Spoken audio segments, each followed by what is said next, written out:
Trees are beings of power and life.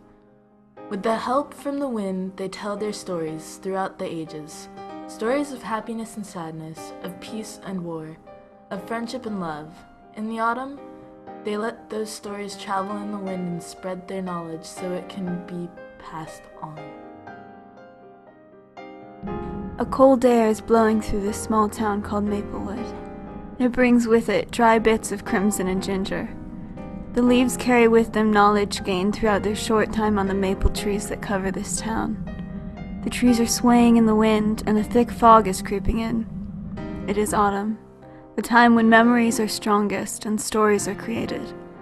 It used to be my favorite time of year, but I am older now, and the memories that have built up to this point are not ones I wish to think about anymore. Why did it have to be autumn? Why couldn't it be spring, when the world begins anew? There's a voice calling me, and I know I have to go, but I don't want to leave. I don't want to face the truth. This tree is the oldest in town. Its branches have been the subject of the happiness of so many children over the years. This was where we used to talk, where I would allow my spirit and all its life to pour out of me as I told him the things I would never have told anyone else. This was the only place I felt safe. I don't feel that way anymore.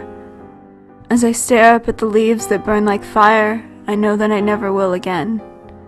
I changed when I left, accomplishing my most desired goal, but now I want nothing more than to find a way to go back, to change my past and my future.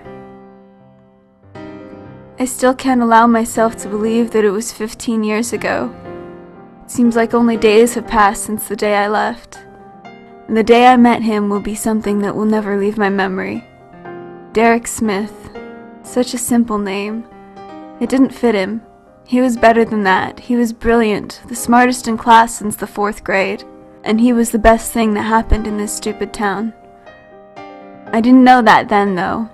I just thought he was some nerd. It was in the 4th grade that I even noticed him. It was the end of the first quarter, and there was a big test. One that would decide my grade. I had studied hard for it, but I was never very good at taking tests. I was so frustrated. He must have noticed this because he slipped his test to me under his desk.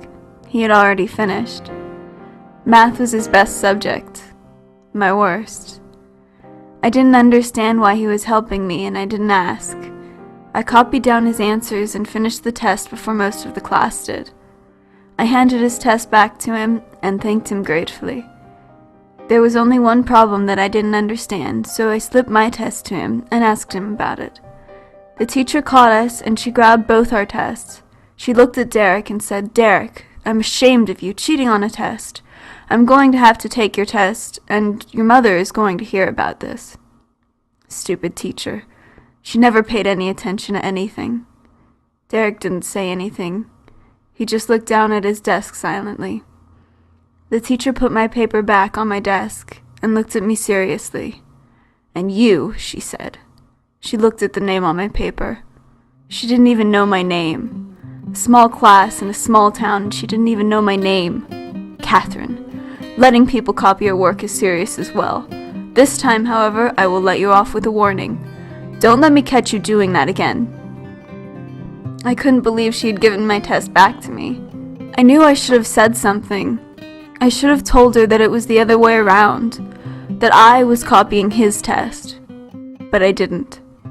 I looked down at my test and said nothing. After school had ended, I saw a couple of guys were beating him up for his money.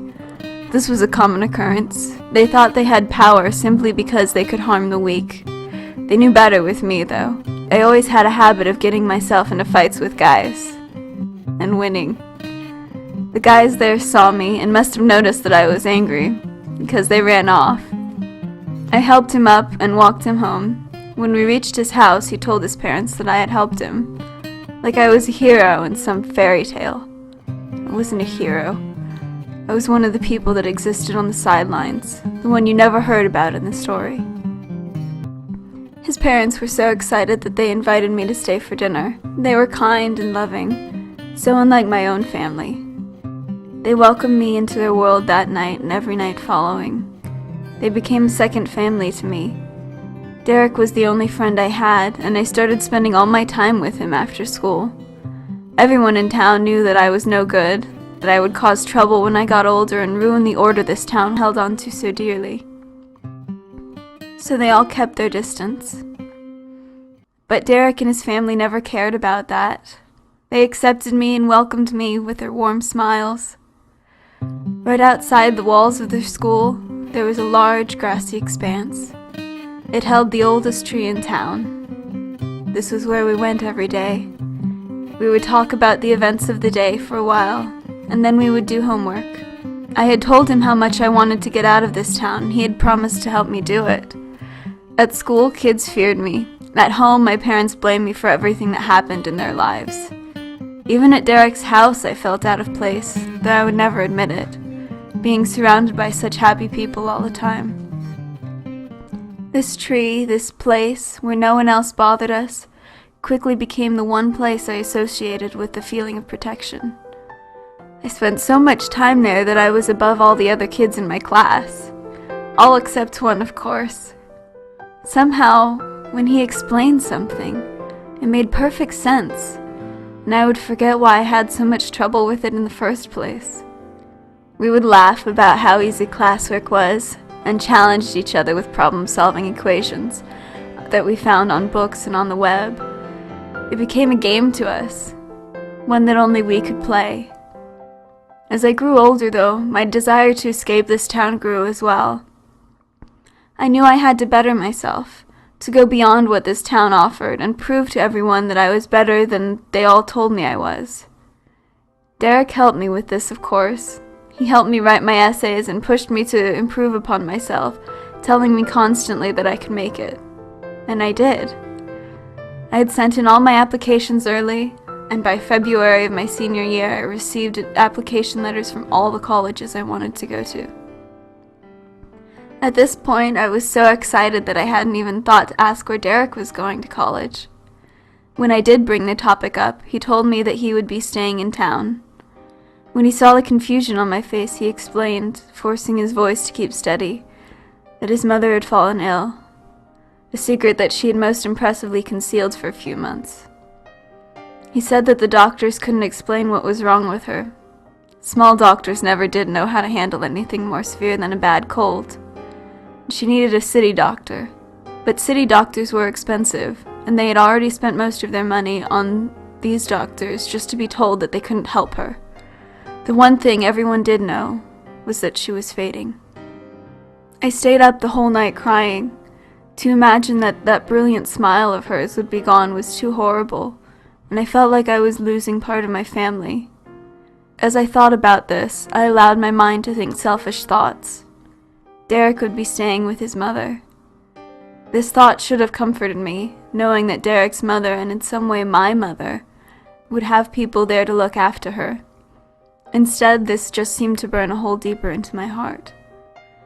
I guess I always knew that when I left this town I would leave him as well, but I never thought about how much I would miss him when that happened. He had always been there helping me, encouraging me, protecting me. I didn't know what I would do without him, or if my life would continue without his warm presence. High school was coming to a close when I finally sorted through what these feelings meant. When he hugged me now, I wanted never to let him go.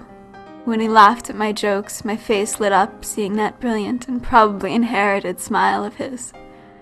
I knew, though, that it was too late. And I still had that need to prove myself, not only to the people of this town, but also to myself. I had to know that I could make it on my own, make it all the way to the top. That mattered more to me than anything else. It was far too late to turn back when he expressed his own feelings. On the day he came to help me pack, only a couple days before my departure, he was completely silent. Once everything was packed, he took me up into a tight embrace and held me there for a while. When he broke the hug, he stared deeply into my eyes, telling me everything he wanted to say but couldn't. Then he said, keeping his eyes locked on mine, "I'm really happy for you." At that moment, I was overcome with the desire to stay with him, to put everything behind and stay in this town that I hated for the rest of my life. The information that his eyes had conveyed was too unexpected, and I didn't know what to do. I realized that the best solution, no, the only solution, was to continue to move forward.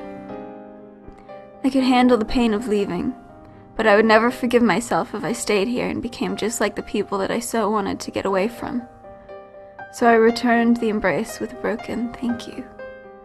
And I meant it, not just to his words, but to everything else he had done for me, to the times we shared and the memories that will never be forgotten.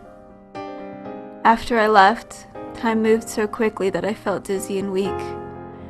Derek's mom died in my first year of college. She was the closest thing that I had to a mother, and the pain I felt then tore at me. I had left them. That was my choice. I could deal with that decision. With time, I could even deal with the fact that she was gone. What I can't deal with is the pain I feel now. Pain that knowing that he too is gone. Just another stupid driver passing through this empty town. I can't help but reflect on the stories Derek's mother would tell us when we were young. I asked her one day how she knew so many stories. She told me that the trees told her, that their leaves held the memories of everyone that visited them, and that these memories were passed on in the autumn when leaves were the color of fire. I'd laughed at her then, but now, looking up at the tree hovering over me, I see what she meant.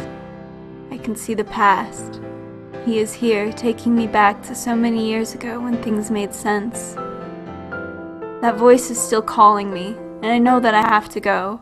I have to face the truth that he is gone. He won't be smiling anymore. But as I walk toward the cemetery, I know that I will see him again, as long as the autumn leaves burn with the light of the past.